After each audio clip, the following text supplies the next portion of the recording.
Alright, I'm going to take you guys through some crayfish flies, and I guess I'll start kind of by running you through the different variations. And this right here is the fly that I normally fish, and all the others are based off of. It's got squirrel tail for the claws, sort of a brushy dub body with some squirrel tail in the dubbing. Some other variations that are just as easy to tie. Here's one. We got a weed guard on him, and his claws are turkey feather. Nothing to it. We got another one here.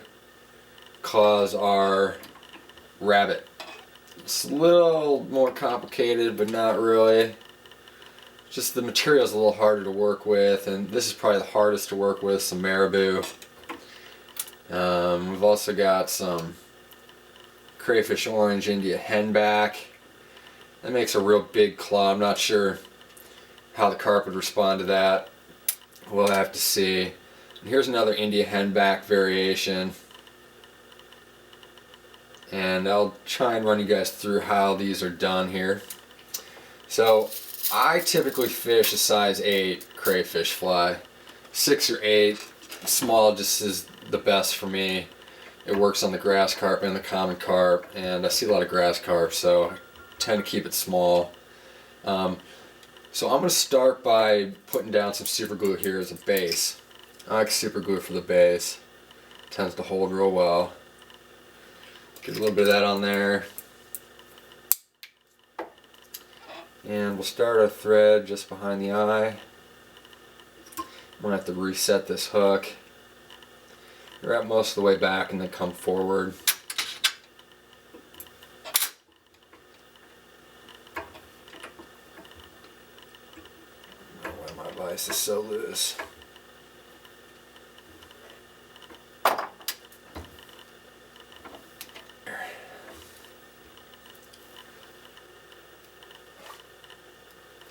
Alright, so once we get back to this point, we're going to set our eyes in. You need to leave yourself a little bit of room at the front. So we're just going to get them on, and then I'm going to wrap under, back to the shank, and then I'm going to come through with a little more tension. And I'm going to finish by going under. Taking my thread to the back. I'm going to go a little bit down the bend. I'm going to pop out, make sure everything is square. And I'm going to add some cement.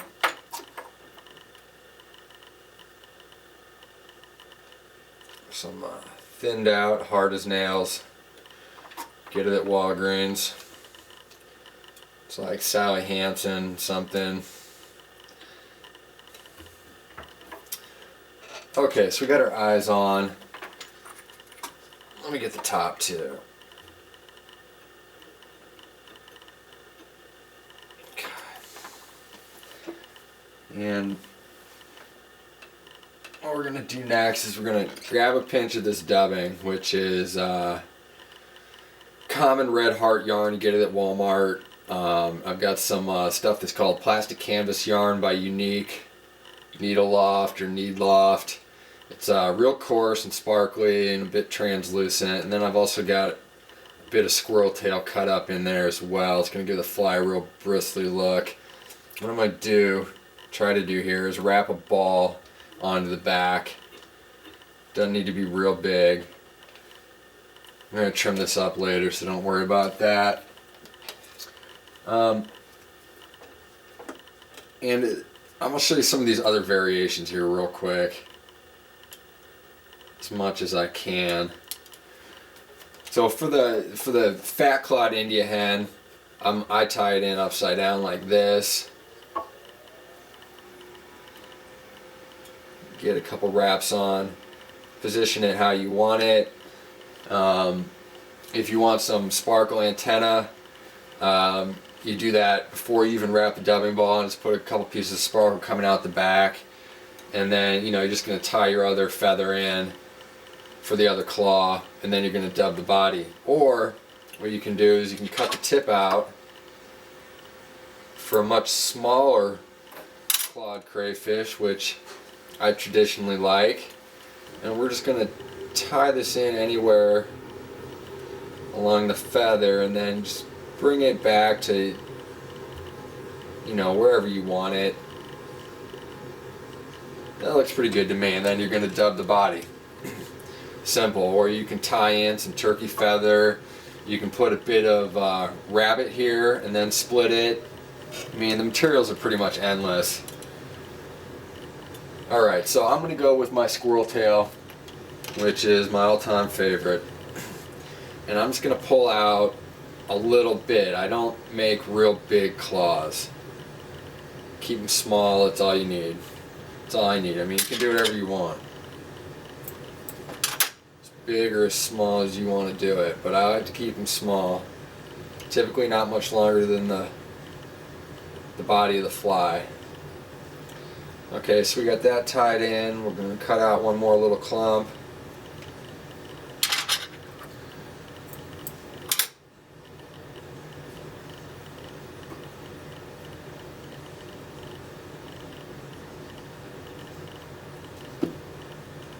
Check your length. That looks good to me. And we're going to wrap forward a bit.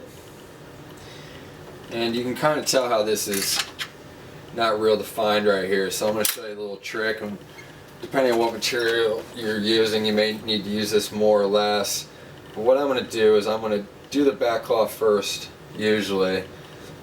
And I'm just going to come through like that and get a little post wrap on that.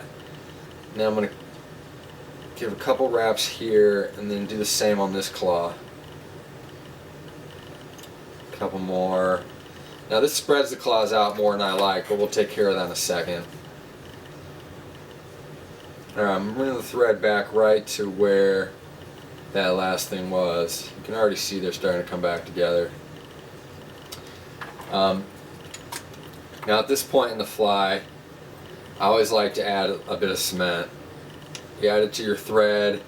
You want to make sure that it gets a little bit at the base of your claw.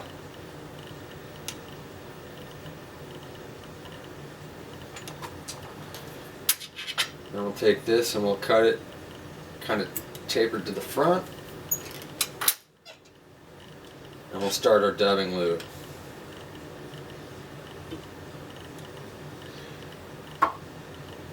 Just like that.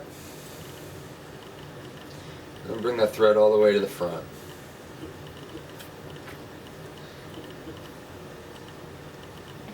I'm starting to run a little low on the dubbing here, but I think I can get it. Just going to pop this in. I usually start my loop with quite a bit of material, and then I thin it out as I go along. Okay, so we got that in there kind of. Start to spin it. And as I go, I'll clean the bottom out quite a bit more than the rest. It's a section that's going to go through the eyes and finish the fly. Clean this out up here. I like to leave that section a bit bushier. And that didn't work out real well, but we'll manage. Alright, so now what we're going to do is we're going to wrap, and I'm going to stay back towards the claws. Just try and keep them from spreading out too much.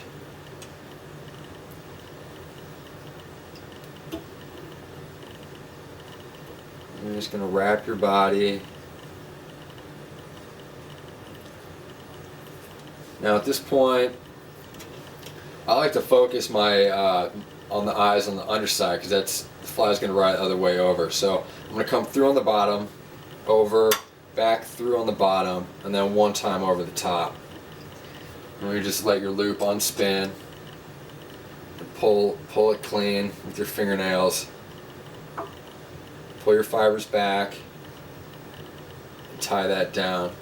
You put about 4 wraps, 5 wraps, pull back and get in front of that. Do your head.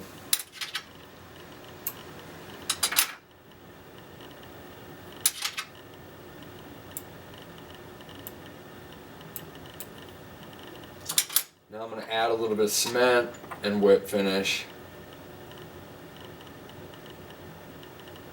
And then we'll trim the fly up.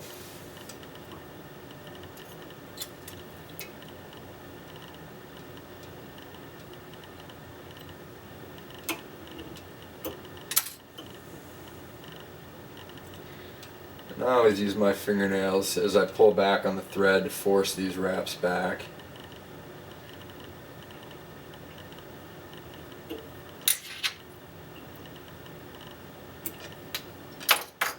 Alright, we're almost done.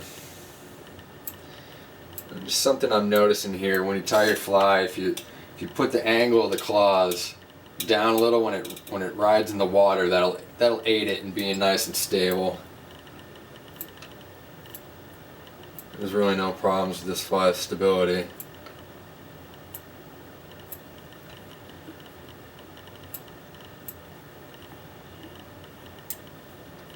Okay, I usually trim that back nice and flat. You can trim the other side flat or just leave it.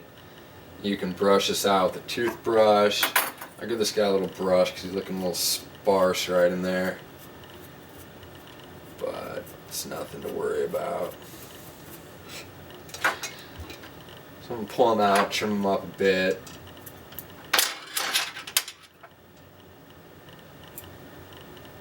I like to at least get the head pretty clean. And there's usually some bushy stuff at the back. Generally speaking, I leave the sides more or less alone. And this guy's looking good to me. Now I know that fly looks really rough, but once you get it wet and you fish it a couple times, I don't know, it's just a great fly.